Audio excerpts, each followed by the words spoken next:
am Ngozi Okure. Welcome to my channel. If today is your first time in my channel, you're highly welcome. In this channel, we discuss success from the principles of God's word. Please subscribe to my channel, and if you like this video, I want you to give me a thumbs up, okay? You're welcome. Now, if you're my old subscriber, thank you for staying with me. Today, we will be concluding our series on faith, family, and finances. And let's get into it right away. Now, it takes only a casual observer. It takes a casual observer to notice that there is abundance in nature. There's abundance in nature. When you fly across the Sahara Desert, you see sand in abundance. You fly across any of the oceans of the world and you see so much abundant water. And that applies to every other thing in creation, animals, birds of the air, even trees and leaves. Okay, there's abundance in nature. Now, that equally applies to money. It is on record that about $5 trillion are in circulation in the world every day. $5 trillion. Now, if that is not abundant, I wonder what is, okay? But, you know, it is equally on record that much of the money in circulation ends in the hands of very few people. It is estimated that over 90% of the people that live in this world have money challenges. They have money problems. So, how do we, what do we need to do so that we can have the necessary funds to be able to fulfill our purpose and to bless our world? Okay, so let's discuss a few things that we need to do in order to be able to have money to bless our world and to fulfill our purpose, right? Okay, now the very first thing that we need to do, you want to create money, to create wealth, is to believe that you can do it. Believe that you can create wealth, right? It was Henry Ford that said, whether you think you can or you think you can't, he said you're right. So it all starts in the mind. What do you believe? Now, you need to appreciate that we are created in the image of God. And the very first attribute of God we see in the scripture was that God created things, okay? That makes you a creator. You can create wealth. Now, having said that, it's equally important to know that man is an extension of God. So we can do amazing things. We can do amazing things. It is also said that within the heart of man lies the ability to attract whatever it is that man earnestly desires. Okay, so whatever a man earnestly desires, he has that ability to attract it to himself. So if you desire to create wealth, please go ahead and desire it earnestly and believe it in your heart, and you will see that money will materialize to you. Okay, now the next thing that we need to do if you want to create wealth is to discover your gifts and your talents and to offer it to the world.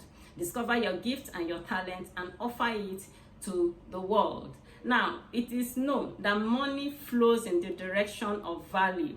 Money flows in the direction of value. And the best thing we can actually sell in this life is our gifts and our talents. When we offer our gifts and our talents, we will be able to create value with minimum effort, and money will come to us. And it's equally important to appreciate that each one of us represents a solution to someone's problem. Okay, so there is something that God has deposited in you. So it's so important that you discover this thing and offer it to people, and that will bring money to you.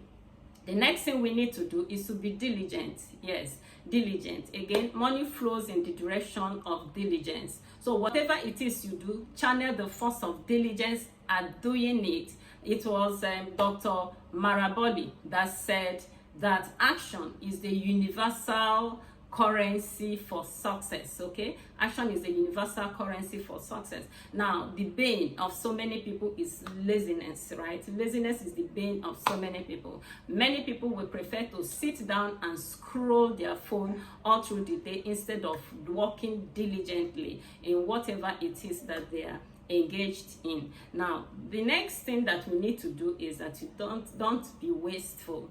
Okay, when you're working and you're earning money, say don't be wasteful. I saw a quote somewhere that said that a person who cannot tell where his next dollar is coming from probably does not know where his last dollar went. Okay, so financial experts are of the opinion that for a man to create wealth, he should be able to know where his money goes to and to seal up all the leaks, right? Now, I listened to a couple of graduates from one particular school of wealth creation in Kenya, and they talked about an assignment that was given to them in the first, few weeks after they joined the school. They were told to track their expenses. In other words, they were supposed to write down everything they spent within that week, and it was an eye-opener to a lot of them as they discussed that they didn't realize they were spending so much in one thing or the other. Okay, so to create wealth, we should be able to seal up all the leaks. Now, the next thing is to embrace a savings culture. Embrace a savings culture. Now, it is said that the major difference between the wealthy and the poor is that while the wealthy, embrace savings and investment of their money, the poor most times spend their money on consumer items. They spend their money on consumer items. I think it was Richard Templar that said that money breeds money. Okay, it says that money breeds money. You should be able to set some money aside for breeding purposes. It says money loves to cluster together, and money breeds quickly and quietly, just like rabbits. Okay, so we should be able to put money aside for breeding purposes. Now, the last I want to say in this video today is that we should be able to embrace financial literacy.